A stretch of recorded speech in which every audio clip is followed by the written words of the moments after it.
Solomon, walikwa na wasioalikwa wote, wale mlichipata hapa kwa bahati mzuri, ulichileta, uliposikia sherehe iko ukasema wewe wenyewe ndani na uko hapa.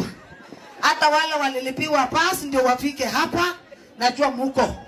Naomba niwasalimu wote kwa jina la Yesu. Bwana asifiwe. Sherehe tunayo hatuna. Haya wamama shika mkono hivi, huwezi leta stress kwako hapa. Hii ni sherehe expensive. Weka hivi wazimu waje hivi. Wachana basta, wachana basta. Wamama tuko. Nikisema sherehe tunayo hatuna, unaweka ngo.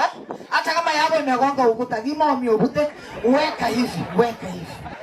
Wamama sherehe tunayo hatuna. Jamu na hivyo soge. Hata mwenye achaolewa anasema tunayo. Mimi ni yule nilisema ukifika sherehe ya mtu style. Mambo ya kuleta stress yako kwa sherehe ya mtu tulikataa. Ukiingia sherehe ya mtu watu wakicheka, watu wakipiga makofi, ukipata kiti, usipopata very good.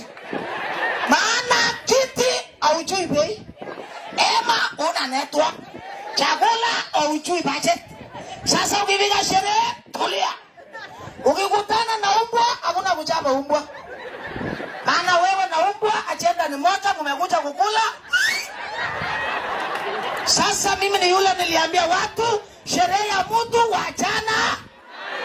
Kama ikupambi njia iliyoko kuleta, mulango uliyeingililia. Iko sawa hapo? Sasa si mmejua mimi ni nani? Sasa kuja hapa.